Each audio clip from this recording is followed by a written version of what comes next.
네, 안녕하십니까. 심리학하는 교회 언니 헵시바입니다. 오늘은요, 제가 이제 행복한 결혼 생활을 하기 위해서 체크리스트 세 가지를 가져왔습니다. 그래서 이 세 가지는요, 어떻게 보면 이제 신념이라고 생각을 하시면 돼요. 그래서 이 신념이 왜곡되어 있으면은 이제 바르게 이제 진리 가운데 세워져 있지 않으면은 행복한 결혼 생활이 어렵다라는 관점으로 보시면 될 것 같습니다. 그래서 이 세 가지 리스트는 뭐 제가 새롭게 가져온 것이 아니라 성경 말씀에 다 되어 있는 것인데 어디에서 제가 이제 인용했냐면은 예수님이 광야에서 시험 받으시는 그 장면에서 따온 거다라고 생각을 하시면 됩니다. 자, 그러면은 세 가지 왜곡된 신념을 제가 말씀드리도록 하겠습니다. 사실은 이것은 너무 간단하고 너무 단순하고 너무나도 당연한 얘기인데 보통 사람들은 다른 사람한테는 이걸 잘 적용하면서 내 자신한테는 잘 적용이 안 되는 부분이 있어요. 그래서 내 자신한테 이제 거울에 비추듯이 잘 적용을 한다면 행복한 관계, 행복한 결혼 생활, 그리고 행복한 신앙 생활을 다 연결지어서 하실 수가 있게 되실 것입니다. 자, 그러면 제가 시작을 해보도록 할게요. 일단 제가요, 약간 연기를 해볼게요. 그러니까 제가 가지고 있는 세 가지 생각에 대해서 한번 얘기를 해보도록 할게요. 제가 갖고 있는 생각이 뭐가 틀렸는지 여러분들이 한번 찝어내 주시면 좋을 것 같아요. 여러분들, 저는요, 오늘 아침밥을 안 먹었어요. 그래서 육회 비빔밥을 먹고 싶어요. 그래서 저는 육회 비빔밥을 지금 당장 먹어야 하겠어요. 제가 그럴 권리는 있죠, 여러분들? 자, 두 번째는요, 여러분들. 저는요, 되게 능력이 있는 사람이에요, 여러분들. 그래서 다른 사람의 도움이 필요가 없고, 제가 스스로, 제 인생을 개척해 가면서 멋있게 살아갈 수 있는 그런 독립적인 사람이에요, 여러분들. 뭐 나쁠 거 없죠? 저는요, 제 자신을 위한 거, 그리고 제 행복을 위한 것이라면은 무엇이든지 할 거예요, 여러분들. 왜냐면은 저는요, 중요한 사람이기 때문이에요, 여러분들. 그래서 제 행복을 위해서는요, 무엇이든지 해야만 한다고 저는 생각을 해요.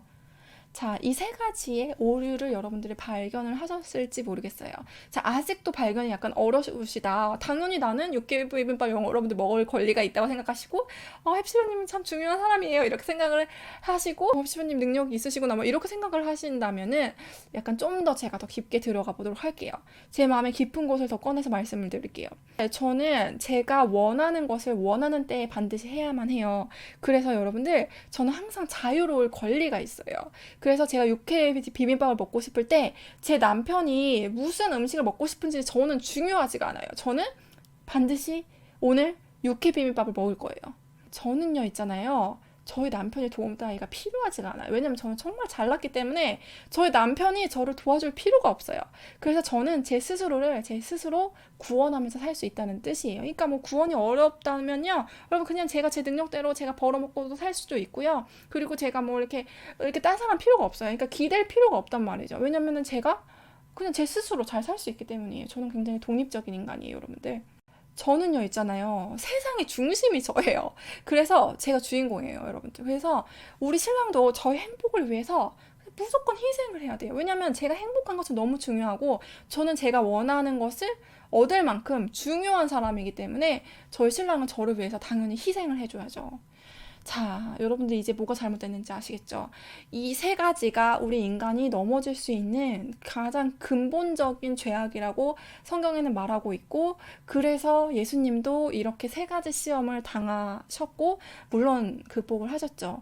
자, 그래서 우리가 우리 결혼 생활에서도 이 세 가지 오류에 빠지지 않도록 조심을 해야 해요.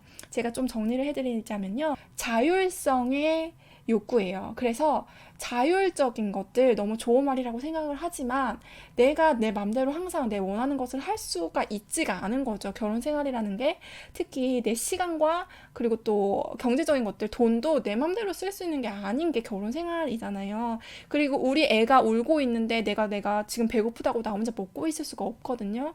그러니까 내 권리라는 것을 내려놓는 것이 결혼 생활이라는 거예요. 그래서 자율성이 내려놓을 준비가 되었나라는 게 첫 번째 체크리스트고, 그리고 두 번째는요, 제가 아까도 말씀드렸듯이 인간이 혼자 힘으로 사실은 살 수가 없죠. 그래서 서로 의존하고 서로 도움을 받으면서 살아가게끔 만들어져 있어요. 근데 내가 완벽하게 내가 독립적일 수 있다고 생각하는 거는 사실은 착각이죠. 그러면 서로가 필요가 없고 그러면 굉장히 따로 떨어져 있는 되게 외로운 결혼 생활을 할 수밖에 없겠죠.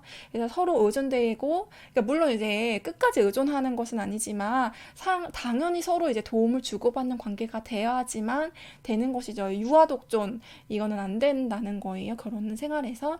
그래서 내가 최고다. 그리고 나는 내 스스로 나의 힘으로 살 수 있다라는 것들을 내려놓아야 하는 것이죠. 난 누군가의 도움이 필요하다라는 관점으로요. 그리고 세 번째는요. 세상의 중심이 내가 아니다라는 걸 받아들이는 것이죠. 그래서 내가 가장 중요하다가 아니라 나보다 다른 사람이 더 중요하다는 것들을 내가 인정하고 나아갈 때 행복한 결혼 생활을 당연히 할 수가 있겠죠. 그래서 나보다 다른 사람이 더 중요할 수 있다라는 것을 우리가 이제 깨달아가는 과정이 결혼 생활이라고 볼 수가 있겠습니다. 자, 그래서 오늘 저희가 이제 왜곡된 우리의 신념 세 가지를 언급해 드렸고, 여기에 대해서는 정말 묵상을 깊게 하시면은 할 게 정말 많아요. 그래서 내가 매일매일의 삶 가운데, 관계 가운데, 그리고 신앙생활 가운데 이 세 가지 지점을 항상 점검을 해보시면은 성공적인 신앙생활, 성공적인 관계, 행복한 결혼 생활로 나아가는데 도움이 되실 거라고 생각을 합니다. 쉽게 말해서 상대방을 봤을 때 내 맘대로 하는 사람, 그리고 너무 독립적이어서 다른 사람은 쳐다보지도 않는 사람, 다른 사람의 도움을 구하지 않는 사람, 내가 세상의 주인공이 되고 싶은 사람을 좋아하지 않잖아요. 그쵸? 똑같이 그냥 나한테도 적용을 하면 될 것 같습니다. 그래서 너무 그냥 뭐 정말 우리 유치원생도 알아들을 수 있을 만큼의 진짜 진리인데, 이 진리가 왜곡됐을 경우에는, 그러니까 내가 그걸 받아들이고 싶지 않게 되면은 나를 고치지 않고 자꾸 세상을 변화시키려고 만드는 거죠. 그래서 내가 똑바로 세상을 보지 못하고 자꾸 왜곡되게 보는 거예요. 그래서 그랬을 때 우리의 정체성이 왜곡되기도 하고, 그리고 관계가 파괴되고, 그리고 우리 성장을 방해시키는 그러한 결과로 가져오게 되겠죠. 그러니까 되게 쉽게 말해서 내가 세상의 주인공이 되고 싶은데 주인공이 되지 않았을 때는 다른 사람이 주인공이 되려고 하면은 그 모습을 봐줄 수가 없겠죠.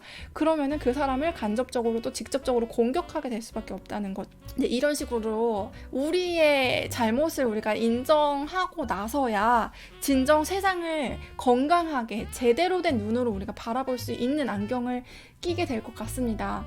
그래서 오늘 성경 구절 말씀에 이제 마태복음에 예수님이 이제 시험을 당한 장면인데, 제가 처음에 예수님을 믿게 된 그 자리에서 하나님이 주셨던 말씀이에요. 그래서 저는 제가 왜 죄인인지에 대해서 알 수 없었는데 이 말씀을 통해서 제가 왜 죄인인지를 알게 되었습니다.